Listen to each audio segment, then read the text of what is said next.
कुछ दिन बाद ही बरसात आने वाली है, जिस वजह से चिड़िया अपनी और अपनी बेटी के लिए अनाज इकट्ठे कर रही है। वो बहुत दूर दूर से अनाज ला के इकट्ठे करती है। इस वजह से वो थक गई थी, तो एक पेड़ के ऊपर बैठ जाती है। पता नहीं मेरी बच्ची घर में अकेली क्या कर रही होगी, मुझे जल्दी से घर जाना होगा। ऐसा कहते हुए चिड़िया अपनी बेटी के पास अनाज लेके वापस चली जाती है। इधर चिड़िया की बेटी तो अकेली घर में बैठे उसकी इंतज़ार कर रही थी। मम्मा, आपको आज इतनी देर क्यों हो रही है? जल्दी से आ जाइए ना। वो मन में ये सब सोच रही थी, तभी वहाँ पे चिड़िया अनाज लेके वापस आ जाती है। मम्मा, आप आ गए। मुझे कितनी टेंशन हो रही थी आपके लिए। जल्दी अनाज रख के यहाँ आ जाइए। चिड़िया जाके रसोई में अनाज जमा करके रख देती है। उसने तो बरसात के लिए पीने का पानी भी जमा करके रखा हुआ था, क्योंकि बरसात में उसे साफ पानी के लिए बहुत दूर जाना पड़ता था। गोरी कौवी नदी के पास ही रहती थी। क्यों रे चिड़िया, तेरे तो पंख नहीं थकते उड़ते उड़ते? क्यों गोरी बहन, क्या आपने खाना जमा नहीं किया बरसातों के दिनों के लिए? क्या पागल है चिड़िया तू? जंगल में कितना खाना है, हम क्यों जमा करें भला खाना? तू छोटी और तेरी सोच भी छोटी। गोरी चिड़िया का मजाक उड़ाती है। चिड़िया कुछ भी ना कह के रानो चिड़िया के साथ वहाँ से उड़ के चली जाती है। बढ़िया है मुझे सिखाने वाले, ऐसा कहते हुए गोरी वहाँ से चली जाती है।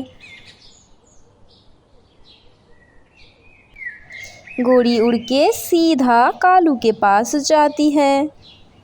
अरे ओ कालू के बच्चे, उठ जरा उठ। गोरी का आवाज सुनते ही कालू उठ जाता है। क्या हुआ गोरी, ऐसे क्यों उठाया मुझे? ऐसे ना उठाऊं तो भला कैसे उठाऊं तुझे? तूने तो बरसातों के दिनों के लिए कोई खाना भी जमा नहीं किया। अब बता, बरसात आने ही वाली है, हम भला क्या खाएंगे? बस इतनी सी बात? तू मेरी प्लान तो सुन, मैंने उसका बंदोबस्त करके रखा है।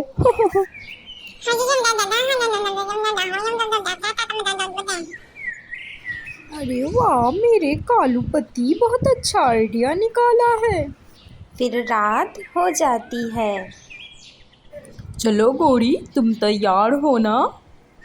कालू गोरी से ऐसा कहता है और फिर दोनों उड़ के चिड़िया के घर में चले जाते हैं। खिड़की से गोरी और कालू झांक रहे थे। चिड़िया घर में सो रही थी। उसने अपने बेटी को नानू घर में भेज दिया था आज। गोरी और कालू खिड़की के रास्ते से घर में घुस जाते हैं।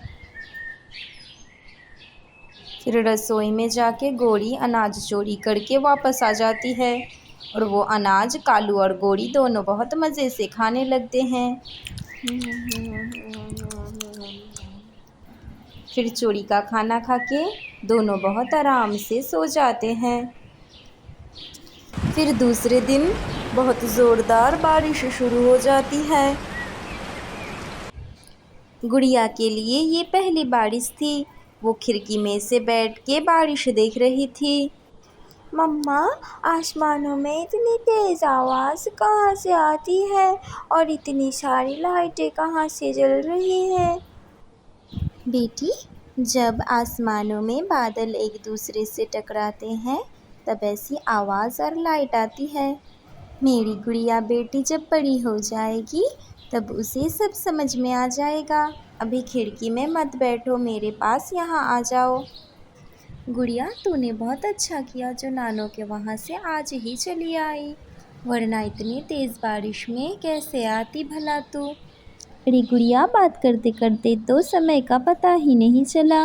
और इधर गोरी और कालू फिर से चोरी करने के इरादे से चिड़िया के घर में जाती है। चिड़िया अपनी बेटी को लेके सो गई थी। मौका देखते ही गोरी और कालू घर में घुस जाते हैं और अनाज चोरी करके वापस आ जाते हैं और बहुत मज़े से खाने लगते हैं। गोरी और कालू को बिल्कुल भी मुश्किल नहीं होती अब खाने की। वो तो बस चिड़िया के घर से खाना चुरा कर खा लेते थे। चिड़िया के तो अब बहुत थोड़े से ही अनाज बचे हुए थे। चिड़िया तो सोच में पड़ जाती है, आखिर इतना सारा खाना गया कहाँ। गुड़िया बेटी, आज हमें हमारी रसोई में खाने के ऊपर नज़र रखनी होगी। देखना होगा आखिर कौन चोरी कर रहा है। फिर वो दोनों मिलके चोर पकड़ने का प्लान बनाने लगे।